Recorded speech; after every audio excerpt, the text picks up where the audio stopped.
नमस्कार दोस्तों, मेरी बुआ छोटी सी कहानी। रक्षाबंधन का त्योहार पास आते ही मुझे सबसे ज़्यादा जमशेदपुर वाली झारखंड वाली बुआ जी की राखी के कुरियर का इंतजार रहता था। कितना बड़ा पार्सल भेजती थी बुआ जी, तरह तरह के विदेशी ब्रांड वाले चॉकलेट, गेम्स, मेरे लिए कलरफुल ड्रेस, मम्मी के लिए साड़ी, पापा जी के लिए कोई ब्रांडेड शर्ट।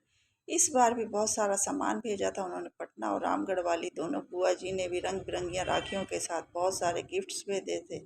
बस रोहतास वाली जया बुआ की राखी हर साल की तरह एक साधारण से लिफाफे में आई थी। 5 राखियां कागज के टुकड़े में लपेटे हुए, रोली चावल और 50 का एक नोट। मम्मी ने चारों बुआ जी के पैकेट डाइनिंग टेबल पर रख दिए थे ताकि पापा ऑफिस से लौटकर एक नज़र अपनी बहनों की भेजी राखियों और तोहफे देख लें। पापा रोज की तरह आते ही टीवी टेबल पर लंच बॉक्स का थैला रखा और लैपटॉप की बैग रखकर सोफे पर पसर गए। चारों दीदियों की राखियां आ गई हैं। मम्मी ने पापा के लिए किचन में चाय चढ़ाते हुए का आवाज लगाई थी। जया का लिफाफा दिखाना जरा। पापा जया बुआ की राखी का सबसे ज्यादा इंतजार करते थे और सबसे पहले उन्हीं की भेजी राखी कलाई में बांधते थे। जया बुआ सारे भाई बहनों में सबसे छोटी थी, पर एक वही थी जिसने विवाह के बाद से शायद कभी सुख नहीं देखा था। विवाह के तुरंत बाद देवर ने सारा व्यापार हड़प कर घर से बेदखल कर दिया था। तब से फूफा जी की मानसिक हालत बहुत बिगड़ चुकी थी। मामूली सी नौकरी कर थोड़ा बहुत कमाते थे। बेहद मुश्किल से बुआ घर चलाती थी। इकलौते बेटे श्याम को भी मोहल्ले के एक साधारण से स्कूल में डाल रखा था। बस एक उम्मीद सी लेकर बुआ किसी तरह जिए जा रही थी। जया बुआ के भेजे लिफाफे को देखकर पापा कुछ सोचने लगे थे। गायत्री, इस बार रक्षाबंधन के दिन हम सब सुबह वाली पैसेंजर ट्रेन से जया के घर रोहतास बिहार उसे बगैर बताए जाएंगे। जया दीदी के घर मम्मी तो पापा की बात पर एकदम चौंक सी गई थी। आपको पता है ना कि उनके घर में कितनी तंगी है। हम 3 लोगों का नाश्ता खाना भी जया दीदी के लिए कितना भारी हो जाएगा। वो कैसे सब कुछ मैनेज कर पाएगी। पर पापा की खामोशी बता रही थी कि उन्होंने जया बुआ के घर जाने का मन बना लिया है और घर में ये सबको पता था कि पापा के निश्चय को बदलना बेहद मुश्किल है। रक्षाबंधन के दिन सुबह वाली धनबाद टू डेहरी आन सोन पैसेंजर से हम सब रोहतास पहुंच गए। बुआ घर के बाहर बरामदे में बैठी नल के नीचे कपड़े धो रही थी। बुआ उम्र में सबसे छोटी थी, पर तंग हाली और रोज की चिंता फिक्र से वो सबसे उम्रदराज बना दिया था। एकदम पतली दुबली कमजोर सी काया, इतनी कम उम्र में चेहरे की त्वचा पर सलवटें साफ दिख रही थी। बुआ की शादी का फोटो एल्बम मैंने कई बार देखा था। शादी में बुआ की खूबसूरती का कोई जवाब नहीं था। शादी के बाद के 11 वर्षों की परेशानियों ने बुआ जी का जीवन बदल दिया था। बेहद पुरानी घिसी सी साड़ी में बुआ को दूर से ही पापा मम्मी कुछ क्षण देखे जा रहे थे। पापा की आंखें डबडबा सी गई थी। हम सब पर नजर पड़ते ही बुआ जी एकदम चौंक गई। उन्हें समझ में नहीं आ रहा था कि वो कैसे और क्या प्रतिक्रिया दे। अपने बिखरे बालों को संभालते ही अस्त व्यस्त पड़े घर को दुरुस्त करे। उसके घर तो वर्षों से कोई मेहमान नहीं आया था। वो तो जैसे जमाने पहले भूल चुकी थी कि मेहमानों को घर के अंदर आने को कैसे कहा जाता है।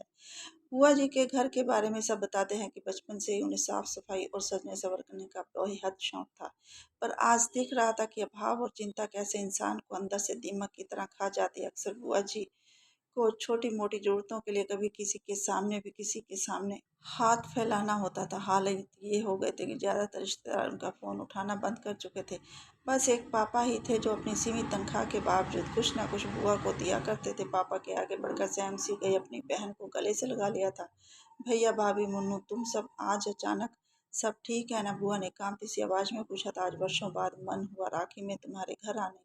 तो बस आ गए हम सब, पापा ने बुआ को सहज करते हुए कहा था। भाभी अंदर आओ ना, मैं चाय नाश्ता लेकर आती हूँ। जया बुआ ने भाभी मम्मी के हाथों को अपनी ठंडी हथेलियों में लेते हुए कहा। जया तुम बस बैठो मेरे पास, चाय नाश्ता गायत्री देख लेगी। हम लोग बुआ जी के घर जाते समय रास्ते में रुककर बहुत सारी मिठाइयाँ और नमकीन ले गए थे। मम्मी किचन में जाकर सबके लिए प्लेट लगाने लगी थी। उधर बुआ कमरे में पुराने फटी चद्दर बिछे खटिया पर अपने भैया के पास बैठी थी। बुआ जी का बेटा श्याम दौड़कर फूफा जी को बुला लाया था। रखी बंधन का मुहूर्त शाम 7 बजे का था। मम्मी अपनी नंद को लेकर माल चली गई थी, सबके लिए नए ड्रेसेस खरीदने और बुआ जी के घर के लिए कराने का सामान लेने के लिए। शाम होते ही घर का हुलिया ही बदल गया था। नए पर्दे, बिस्तर पर नई चादर, रंग बिरंगे डोर मैट और सारा परिवार नए ड्रेसेस में पहनकर जच रहा था। ना जाने कितने सालों बाद आज जया बुआ की रसोई का भंडार लबालब भरा हुआ था।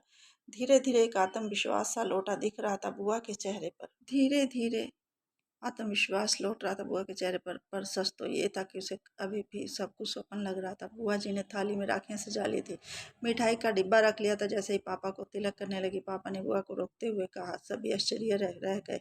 10 मिनट रुक जाओ, तुम्हारी दूसरी बहनें भी बस पहुंचने वाली हैं, पापा ने मुस्कुराते हुए कहा। तो सभी पापा की ओर देखने लग गए।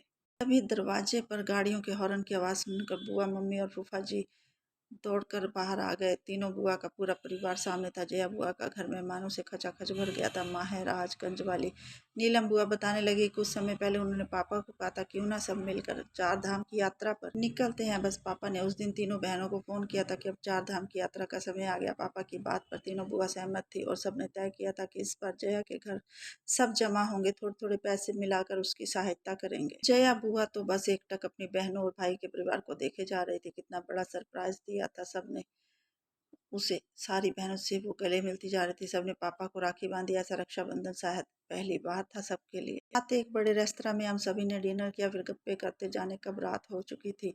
अभी भी जया बुआ कुछ बोल ज्यादा नहीं रही थी। वो तो बस इस बीच बीच में छलकते आते अपने आंसू पोंछ लेती थी। बीच आंगन में ही चादर बिछाकर लेट गए थे। जया बुआ पापा से छोटी सी बच्ची की तरह चिपकी हुई थी, मानो इस प्यार और दुलार का उसे वर्षों से इंतजार था। बात करते करते अचानक पापा को बुआ का शरीर एकदम ठंडा सा लगा था। तो पापा घबरा गए थे। सारे लोग जाग गए पर जया बुआ हमेशा के लिए सौ गई। पापा की गोद में एक बच्ची की तरह लेटे लेटे वो विदा हो गई थी। पता नहीं कितने दिनों से बीमार थी और आज तक किसी से भी नहीं कही थी। आज सबसे मिलने की आशा के लिए शायद जिंदा थी। अगर आपको ये कहानी अच्छी लगे तो प्लीज़ चैनल को लाइक, सब्सक्राइब और कमेंट कीजिए। धन्यवाद।